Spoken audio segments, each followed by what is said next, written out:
Welcome, my friends. I'm Dave Champion and my co-host Bill Carnes, and together we are totally unprepared. Which is not too far off base. No. We just literally decided 20 seconds ago what to open the show with. Fingerprints. Fingerprints. All right, tell me. Fingerprints and security. So here's the deal. People with smartphones, if you decide to lock your phone, which most people do, there's several ways to do it. Mm-hmm. You can do a code, you can do like a numerical code, you can do a pattern, and some people use a fingerprint because there's scanning technology. Right. I, for one, won't use the fingerprint because if anybody's able to hack into my phone and get a fingerprint, I'm not a big fan of that idea. So this is where the government is now arguing. Now, the government, whose primary job is to protect our liberties, right? Correct. In theory, is going after them again because that's their new mantra, is going after all the liberties.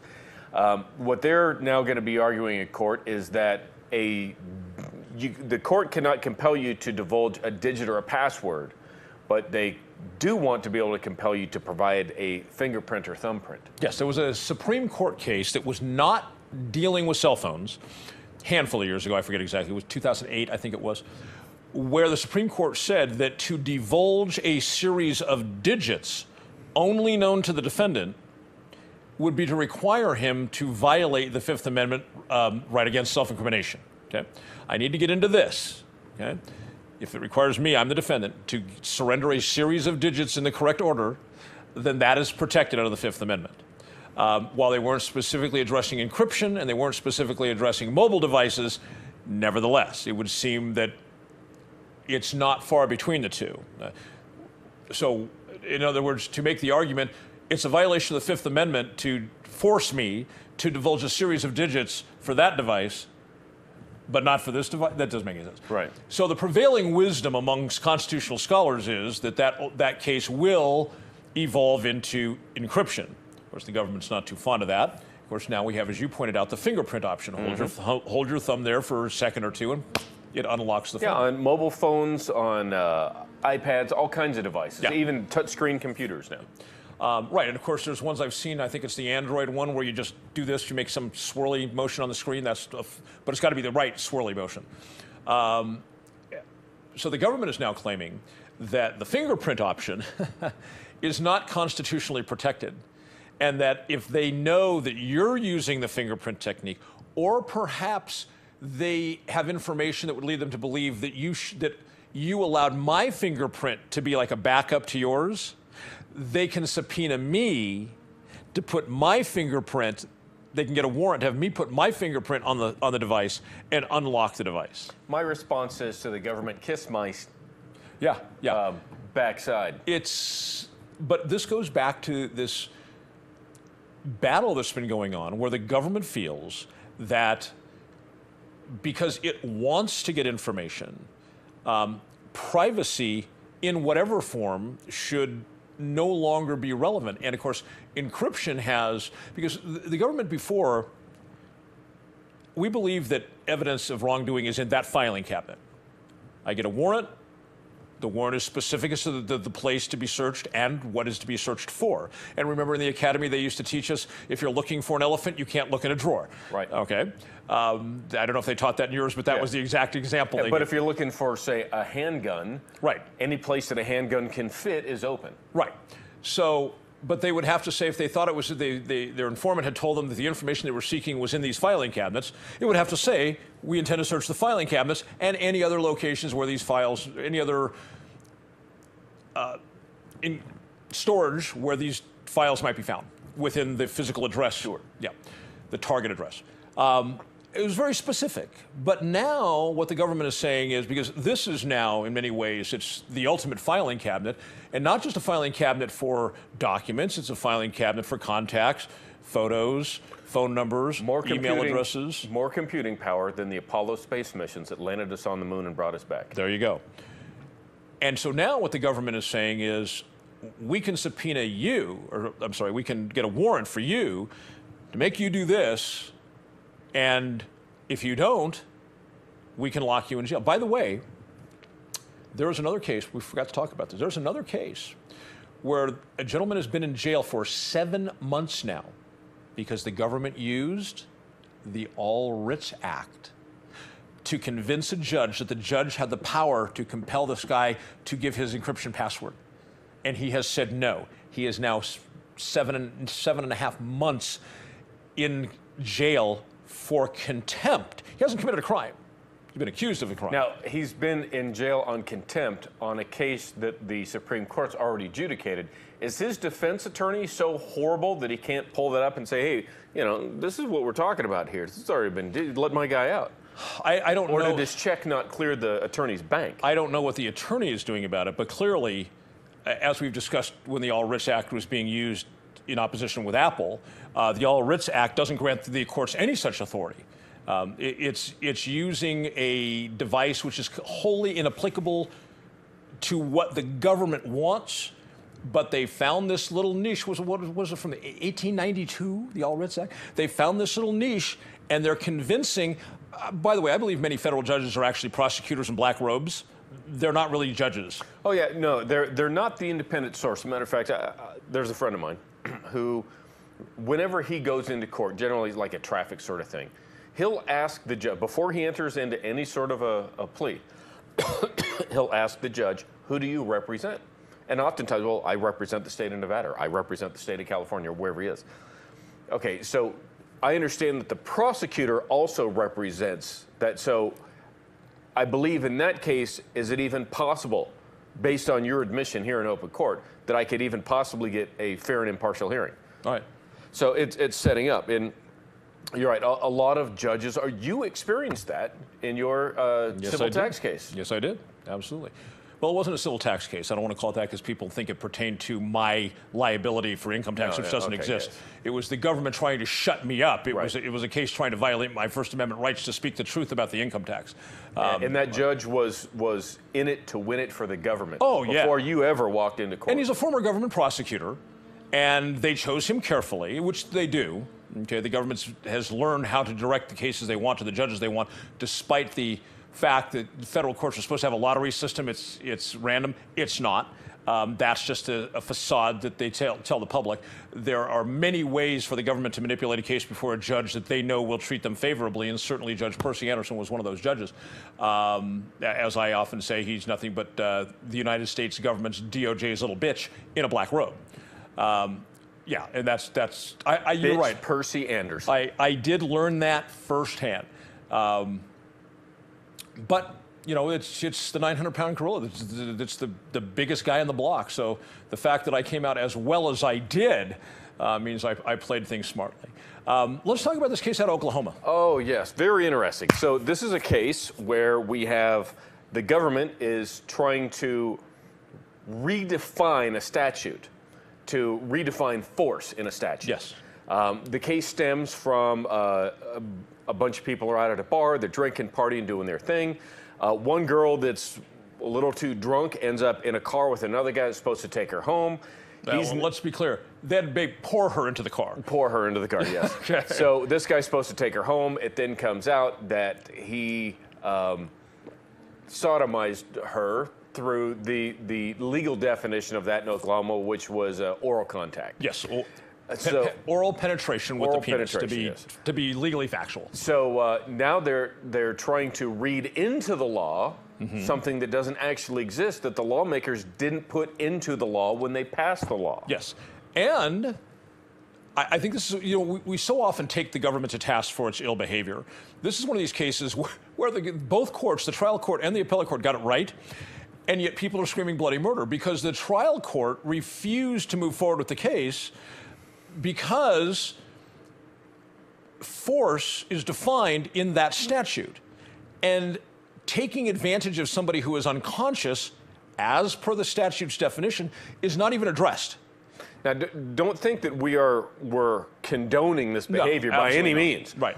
What we're talking about is the legal arguments to this. Right, and the fact that... So it really didn't meet the elements to the crime that he was being prosecuted for. Correct. In the initial court as expressed in the statute. Yeah. Right. And we talk all the time about the government needs to live within the law. And that's not a one-way street. Everybody needs to live. So the prosecutor brings this case, and the judge says, wait, what are we doing? Because the definition of force is defined in the statute. And him doing something to her when she's unconscious, she's had too much to drink, does not meet the standard as described in the statute. the guy's not guilty. Sorry. This gets and there's probably several other laws that they could be prosecuting this guy on. Perhaps. But the one that he is. Right. So the county prosecutor appeals it to the appellate court. And the appellate court rules the same way the trial judge does. And they say, no, you're trying to, there's a definition of force in the statute. It does not say anything about taking advantage of unconscious people. You want us to simply say that taking advantage of unconscious people can be read into something that doesn't appear in the slightest in the statute. And oh my God, I read the comments of the people that oppose this. And I understand rape is an ugly thing, and you certainly want to stand firmly against rape and have the law punish rapists. But the solution to this, and both the trial court judge and the appellate court judges have said the same thing. They said, if the legislature of Oklahoma wants to make penetrating an unconscious person a felony sexual predator act, they need to create a separate statute or build the language into the existing statute. They can't just say, oh, sorry, we forgot to put that in there, Judge. So we want you to roll that in. We just want you to make it up. Yeah, right. We want you to roll that into the law on our behalf. Go ahead. Right. And to the trial court's credit and to the appellate court's credit, both of them declined to find something in the written language that isn't there at all. But in the process, what they're doing is they're exposing a hole that the legislature provided in the language of the law that now the legislature needs to go in there and fix. Right, because when this was passed decades ago... I truly believe they need to fix this. Yeah, so do I. But when they passed this decades ago, it wasn't in the minds of the legislators or really the public. There wasn't much attention on this thing that we now call date rape, right? So it wasn't even their consciousness. So I don't think the omission was evil. It just wasn't on the radar when they passed the statute. And it's not there. You can't prosecute on it. You got to get it fixed. Yeah, so fix it. Or find another law to get the guy on. You know, there's got to be, there's so many laws that you can't arrest for. Just because you would typically try to prosecute on this law doesn't necessarily mean that that's the only one to go after. And my big question is, if somebody who's unconscious says they have no recollection, how can they testify later that they didn't give consent? Gets interesting, gets weird. We'll be right back.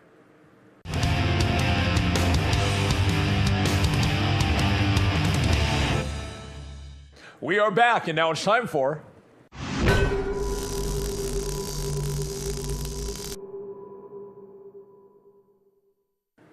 What is up with people doing their own dumbing down? Now, we've all heard about the dumbing down of America, and I happen to believe that that is a very real phenomenon. But dumbing down, I think, to the average person who hears the phrase and perhaps believes, as I do, that it's a real phenomenon in our society, that deals with maybe the condition of or the level of education that one actually has when they get out of something like high school. It might have to do with getting your news exclusively from the idiot box. Things like that, so that people really have never developed critical reasoning, decision-making skills. I think that's what most people imagine is dumbing down. But then there is this thing I've noticed, which is what I've dubbed self-dumbing down. That means when you have a choice to do this or do this, one of them showing you've dumbed yourself down, and you choose the one where you've dumbed yourself down. Let me give you an example. I've talked at length on this show and on the Dave Champion's Liberty page on Facebook about the fact that I believe that one of the core legitimate functions of government is to protect minorities from the harm that is caused by discrimination placed upon them by the majority. And I'm not going to rehash all the history of that. You've heard it from me before. Now, when I say that, now that's a very narrow area, right?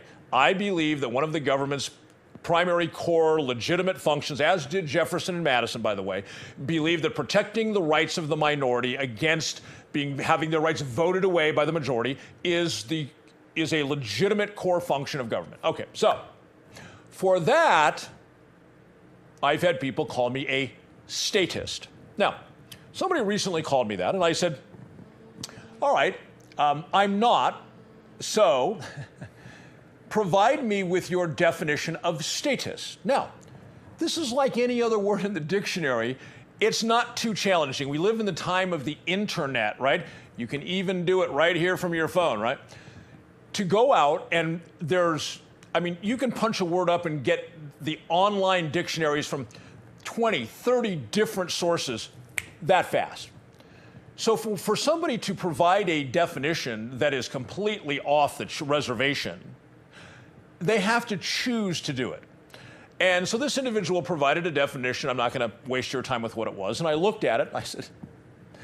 I said, this is what I'm talking about. I said, this is not the definition of statist. Now, his fake definition probably would have included me, but it's a fake definition. So I said exactly what I shared with you. I said, go online, look at 20 or 30 different authoritative sources for what words mean, and you will find that you can look as hard as you want, as long as you want, as far as you want, and you will never find that definition you gave as the definition of statist.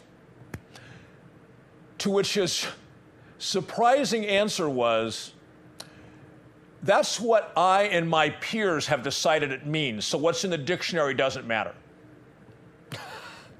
This is the epitome of dumbing down, to say that you create now your own definitions for words in order that you can make a political argument, but you're not really making an argument because you started with a fallacy to begin with, a contrived fake meaning for a word to buttress an argument you'd like to make. So I looked at that, I thought this is a prime example of people who choose to dumb themselves down. No, I terminated the conversation with him because obviously when words mean whatever somebody chooses them to mean, there's no way to hold a rational debate, which is another element. He was trying to create an argument to buttress his position in a debate. What he did was he made it impossible to have a debate, because once you find out that the other person can make up meanings to whatever words they want, why would anybody waste their time having that debate? So that brings me to the definition of the word anarchy. On the Dave Champion's Liberty page, I use the red anarchist symbol as the profile picture for that page. And since I've been talking about it's the government's role to protect the rights of the minority, I've had people, I'm not going to call them anarchists because I don't really believe they are anarchists, they saying, oh, why do you use the anarchist symbol? You're not an anarchist. You believe in government. Okay, let's go back. If you look at the dictionary, again, the dictionary, under anarchism, it says chaos. Okay? I have not found in any single dictionary definition I found, whether it be a physical dictionary or an online dictionary, that talks about the political side of anarchism. It simply gives the definition, chaos. Okay? There's 3 or 4 words, but they all summarize as chaos. That's not the political meaning. I mean, nobody wants chaos, right? I mean, even people who believe they're anarchists aren't looking for chaos. They're looking for what they believe is the right way for things to work out, which clearly chaos would not be what one would seek. So there is no dictionary definition for the political meaning of anarchism. So that leaves it open to interpretation. And I've been really surprised at what these people who fancy themselves to be anarchists tell me anarchy means in their mind. The anarchy as the political movement, not the dictionary definition. Again, I want to repeat, for the political side, there is no dictionary definition, so I understand why there can be some confusion or disagreement on what it means. But the question is, what works and what doesn't? What's real and what's not? Now, my understanding of anarchy in the political sense is no masters. Okay? And without getting into a long-winded dissertation, I believe that representative government done right, not what we're doing now, not what we're doing today, representative government means you don't have any masters. Your government is a servant, as it should be, right? To me, that makes sense, but it involves government, right? So the minute you say the G word to somebody who has this weird definition of anarchy, which is, their definition is no authority. Now, mine is no masters. Theirs is no authority. And this is the most odd thing, because that's utterly and completely against human nature and an absolute impossibility. Let me explain. From the very first time there was a couple people clustered together, we'll call it a tribe, there was government. Now, we might know it as things like the chieftain or the elder or the shaman, but that was a form of government.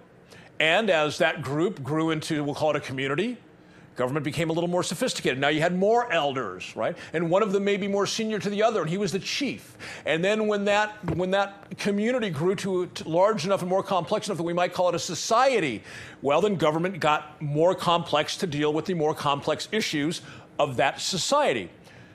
But the reality is this: there has not been a single group of human beings since the very first time human beings walked upon the earth and came together as a group, no matter how small the group, there has never been such a time that there has not been some form of authority or government, right? So when people say that anarchy means no authority, really what they're saying is nothingness. Because if I were to say to you, I support a time when human beings can exist without oxygen, it's meaningless because it's never going to happen. That's not how humans are structured. There's nothing that's going to happen anytime in our lifetime, and probably in the next several thousand years, maybe millions of years, that would allow human beings to exist en naturel without oxygen. Okay? So to make such a claim is to claim nothingness. And that's what it strikes me, this particular breed of people who call themselves anarchists are doing. They're making a claim of nothingness because no authority is totally antithetical to you. Look, even if you're like me, okay? You look at a group of young boys growing up, okay? And they tend to have their little cliques. One of those boys is always going to be more equal than the others. He's going to fulfill, to some greater or lesser extent, a leadership role. Sometimes it's because he was born with fabulous leadership qualities or developed them. Other times just raw aggression. But one way or another, somebody always emerges as a bit of a leader. It is human nature.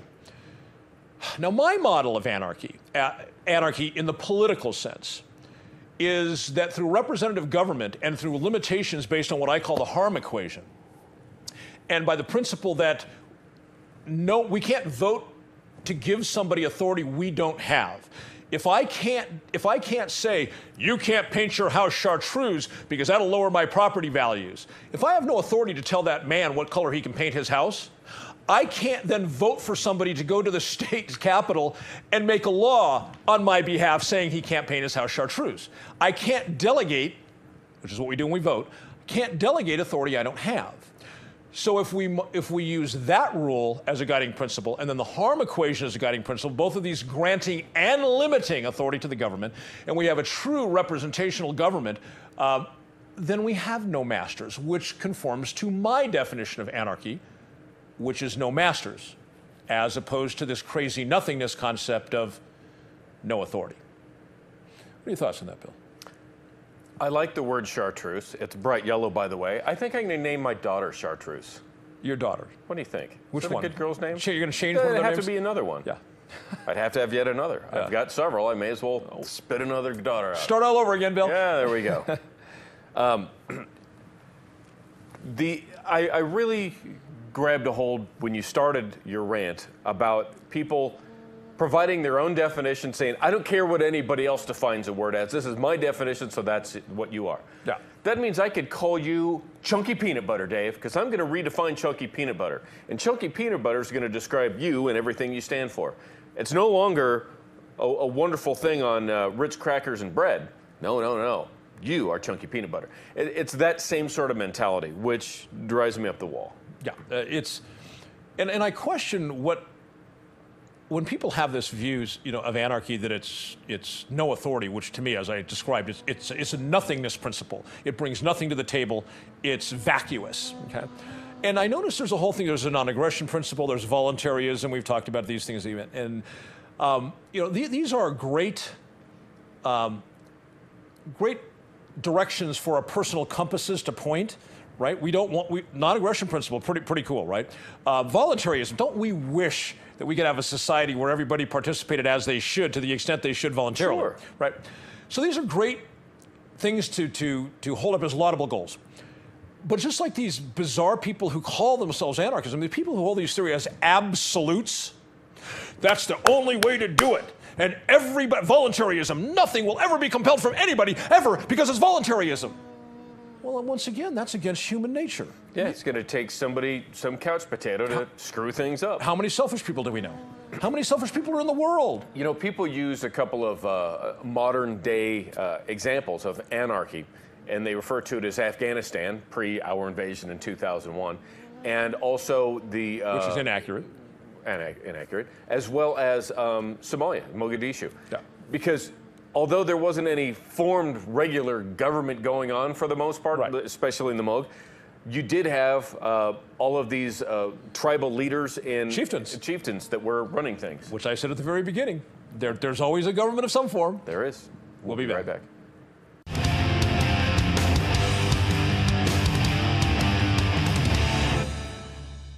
Happy Cinco de Mayo. Let's find out what's on Bill's mind today.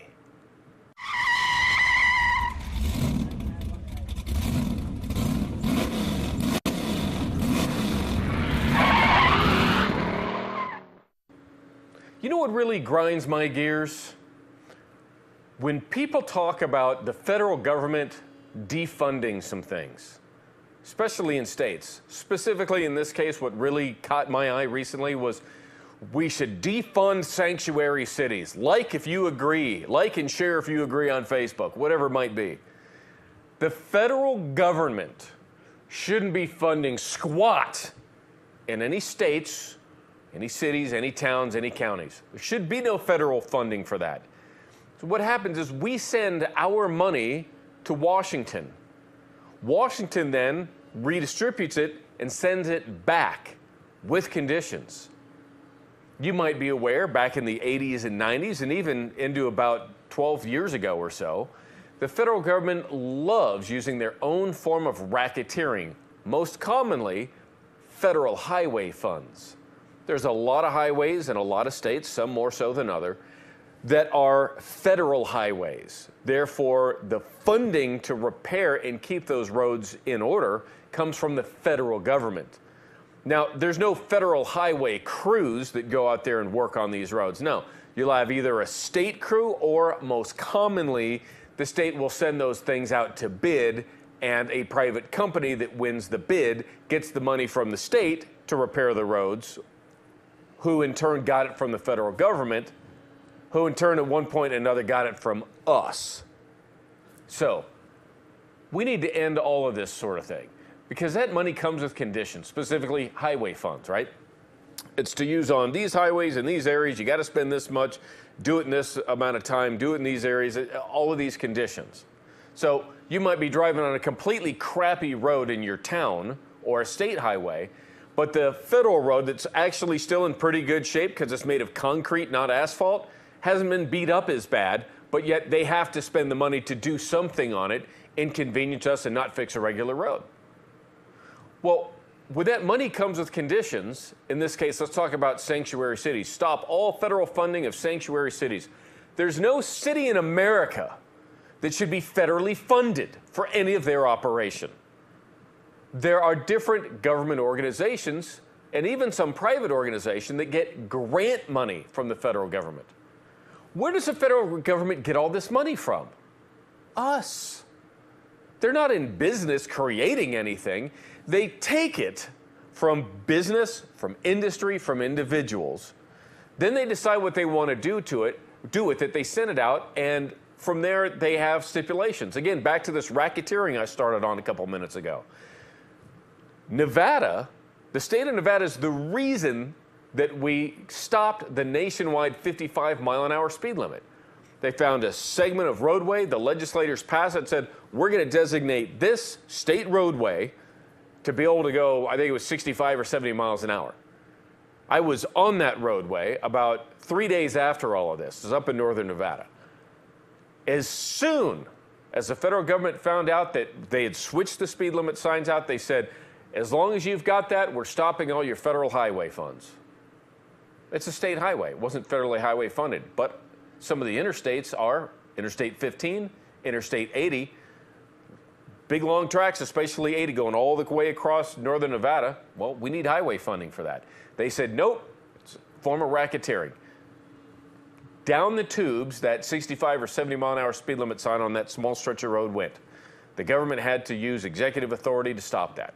They did it in Arizona to make sure that they recognized Martin Luther King Jr. Day because the last state holdout. all kinds of pressure levied against state of Arizona. The NFL, we won't hold any more Super Bowls there. And different pressures coming for it. Finally, the federal government got them to recognize it by saying, if you don't do it by this certain time, no more federal highway funds. Okay, so my point is, when it comes to federal highway funds, sanctuary city, state, none of these things should be coming from the federal government. Schooling is another major issue. We have the Federal Department of Education. They send countless billions of dollars to various states and various school districts for funding. And you're going to do it their damned way, or you're not going to get that money. You might have a sheriff's department or a city police department around where you live, and they have all kinds of federal grants to pay for things like radar guns or bulletproof vests or tasers or computers, things such as that. Those automatic license plate readers, as the cops drive down the road, they got these crazy looking things on the light bar that will read any license plate that they go by. All of that is through grant money, like they're giving it to you, but with conditions. You've got to meet all these various conditions before we'll give it to you. That's part of the grant. We shouldn't have any of that. All of that money should stay locally and within your state. None of it should go to Washington and then come back with conditions. We should be funding ourselves. You want to talk about redistribution of wealth? It's been happening at the federal level amongst states for many, many decades. Nevada is quite commonly known for every dollar that Nevada sends to Washington, D.C., 70 cents is returned. We're losing 30% of that money. But you get other states like Michigan, who's getting something like $1.23 back for every dollar they send in. If Michigan can't fund itself, then Michigan needs to figure themselves out. Nevada wouldn't be in any sort of financial downtrodden areas and raising taxes by $1.5 billion if we got that 30 cents back on that dollar that's going to D.C. and coming back shortchanging us. And keep in mind, we've had that scumbag Harry Reid in the Senate as the highest level Democrat in the Senate since Tom Daschle lost his reelection bid about 6 or 8 years ago. And we're still not getting that 30 cents. So we need to find a way to end all of this, stop all of this federal funding, stop all of the grant money, stop all of this conditional spending that the federal government has, because what ends up happening then? The federal government controls what happens. Virtually nobody is happy with the idea of Common Core. What is Common Core? That's the educational system that the federal government has been rolling out across the country. Some states have said, oh no, we're not going to deal with that. But they will eventually fall in line because that federal funding is going to stop. This is the sort of thing that has an overpowering, overbearing federal government. Whatever they say, whatever they do, is going to be conditional, and we are either going to fall in line or we're going to end up being unfunded. Dave, let's bring you in on this. This has been going on for decades, as you well know. And the Supreme Court has trimmed this back a little bit. The Supreme Court said that they made they set a couple of boundary markers. And one of them is, and you're probably familiar with this, that the federal government cannot attach to state funding the control of state officers. Okay? So the government can't say, we'll give you $80 million for this, but these state officials have to perform federal functions for us. Okay? The other one is that they said that monies cannot be used to bargain with citizens' constitutional rights. Okay? That if you can have this money provided that there's this boundary with what your citizens can and cannot do.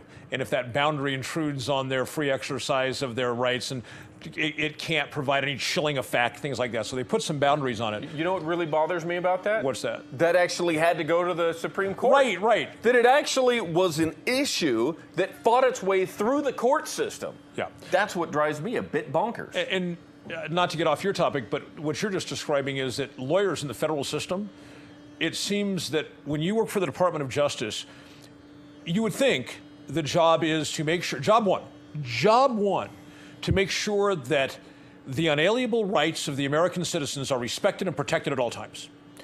And yet, it seems that job one for attorneys who work for the Department of Justice, or Injustice as we might call it, the number one job is to figure out some way to legally wrangle around people's unalienable rights and to infringe upon them, to diminish them, or to outright try and block them. And all of those attorneys have to take an oath. And of course, you know, attorneys, their job is to try and find an argument. And attorneys who find successful arguments are considered successful attorneys. And my thing is that applies everywhere except when you're a government attorney. When you're a government attorney, you do not find arguments around the rights of the people, which is all they seem to do in D.C., their lawyers. Considering they're treating us all as 14th Amendment procedural due process citizens, it's a lot easier for them to do that.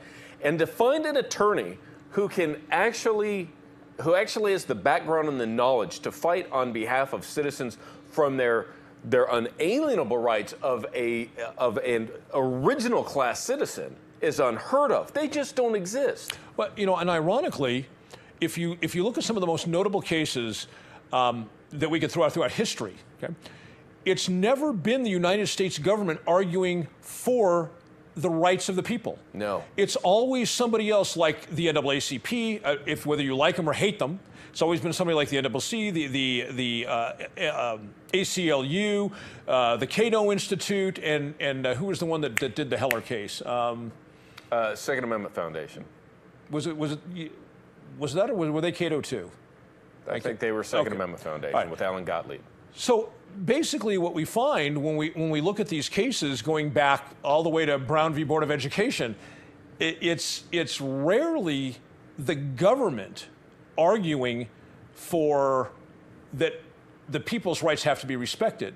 The government is arguing that they have the authority to mitigate those rights, foreclose those rights. Infringe on them all they want. And I have to wonder out loud to you and to the audience, what kind of federal government do we have where they're consistently arguing against people's rights? And state governments. In a word, shitty. Yeah. Horrible. Yeah. Lousy. Reprehensible. Yes. And I have to wonder.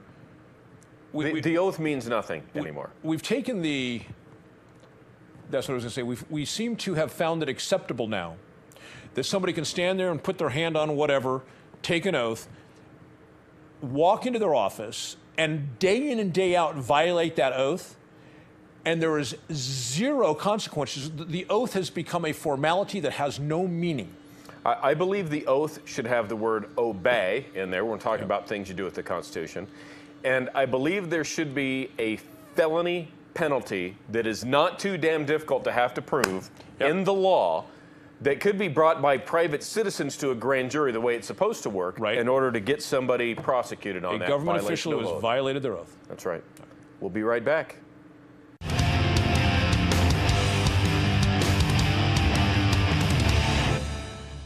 Welcome back. This is segment 4, where we go through your viewer emails. And we've gotten a few of them. As a matter of fact, we tackled one in segment 1. We did. It was a story that we were going to chat about, but we also got emails on it, and that was on that case in Oklahoma. Right. So we always like to hear from you. We'd like to know where you're watching us so we know where to make sure we're posting these shows, other places you might be interested in looking for these things. If the simple areas that we put them aren't simple enough, maybe we could dumb it down a little bit. But always send us your emails over here to daveandbillshow@gmail.com. I got to do this because we switched sides a few weeks ago on this table here. The lighting is better, I understand. Yes. Yeah. Yes, so we hear. So you can also always follow up with us. We are confusing people. I've gotten comments. That's okay. Like you guys are confusing. You know, if people are that easily confused, you'd wonder if the show topics make them far more confused. Right. We talk a little bit deeper than who sits on what side of the table here. But totallyunprepared.info, that is... Did you touch me? Did I?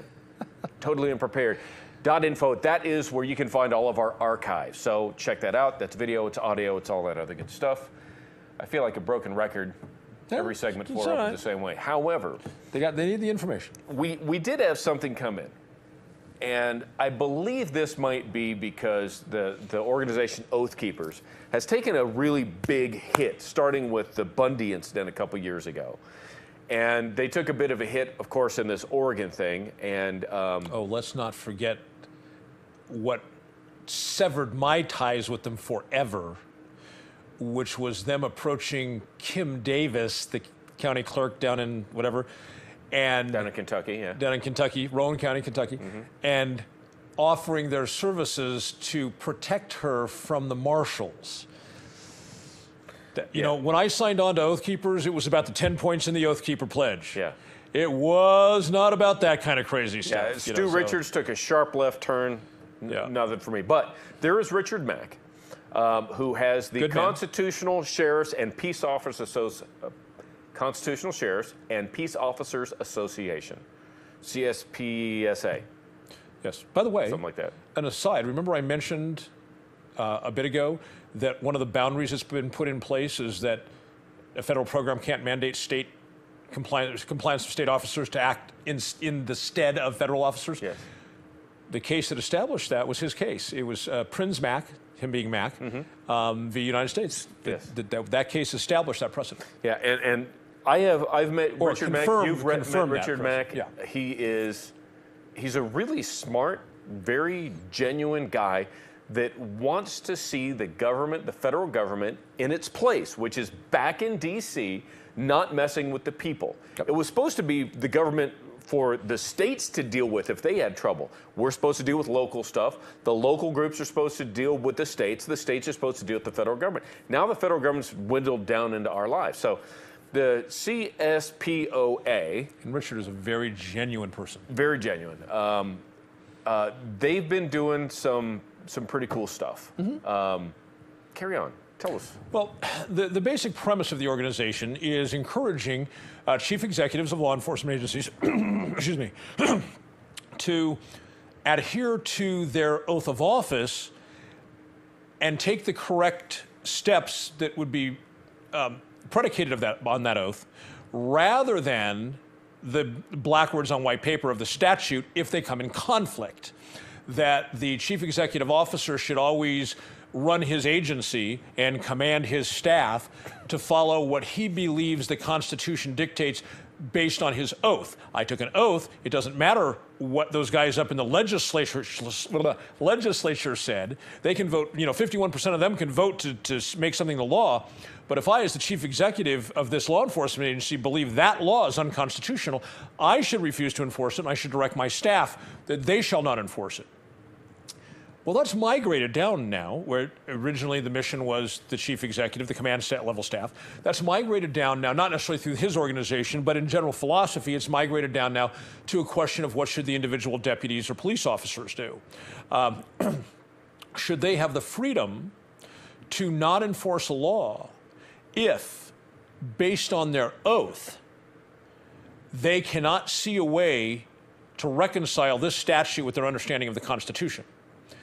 And people like me believe that is exactly what should happen. If an individual deputy or officer cannot reconcile a statute with his or her understanding of the Constitution, then that officer should decline to enforce that law.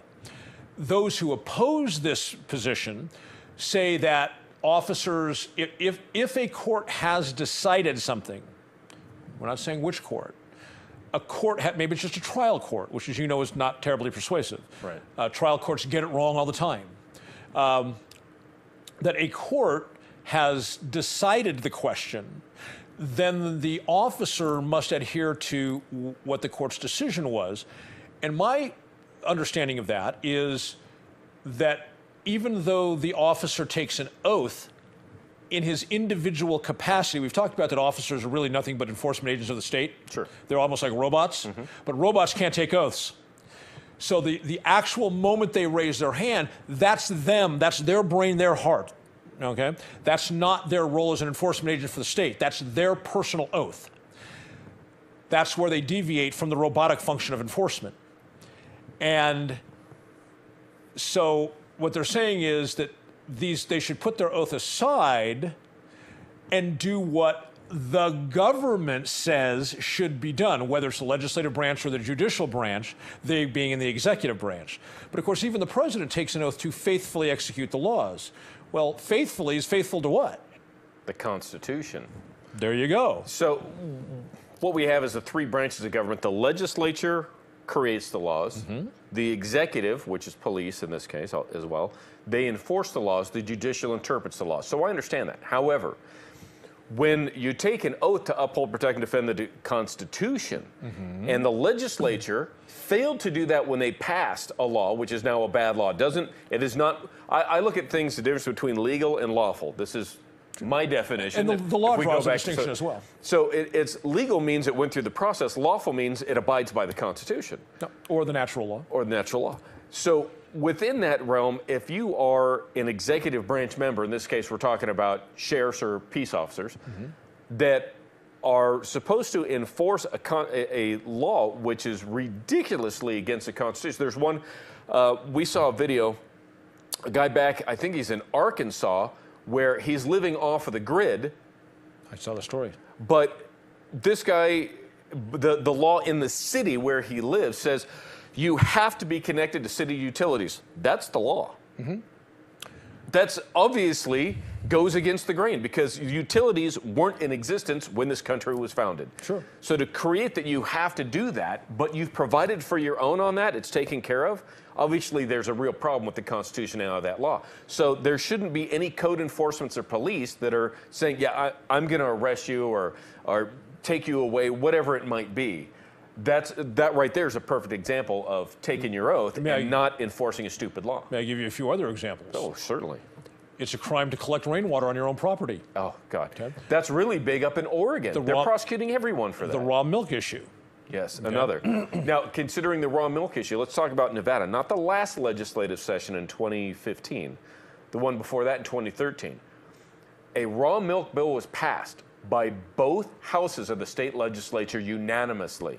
Late in the session. This is saying you cannot sell raw milk. No, that you can. That you can, okay. In favor of it. All right. They passed it unanimously, allowing for raw milk in Nevada. But they passed it late in the legislative session.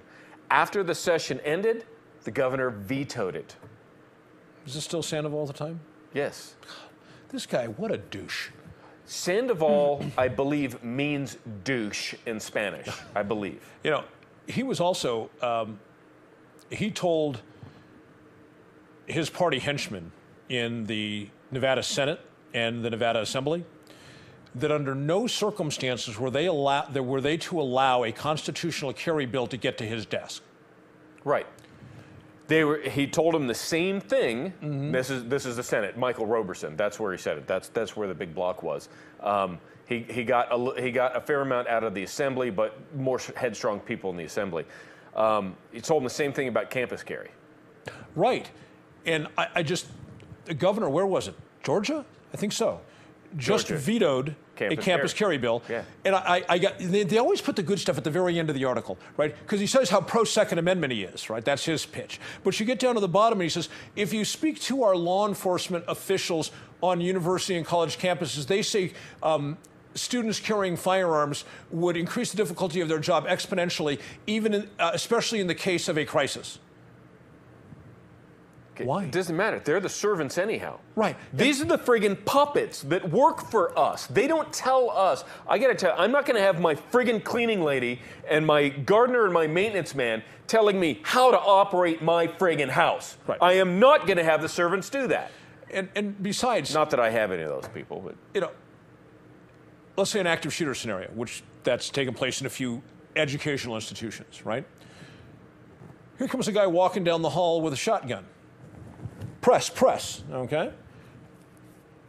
Now, why you shoot a guy with a shotgun? I mean, he might have just been taking it in for some maintenance in the gunsmithing. My point is, if this guy's still walking the halls, and I have an opportunity to take him down, how is this increasing exponentially the difficulty of campus law enforcement? Because all they need to do, I holster back up, they can come in and chalk the body. How is this making things more difficult? Hyperbole, Dave. If there's some big thing that happens and a lot of people are rushing in with guns, they don't know who the good guys and bad guys are. As if everyone's going to be rushing in with the guns. How often does that happen? It doesn't. Think of it in a mall shooting, right? Yeah. How many mall shootings have we had and cops are confused once they finally show up? Zero. Who the good guys are and the bad guys are. Right. It doesn't happen. Right.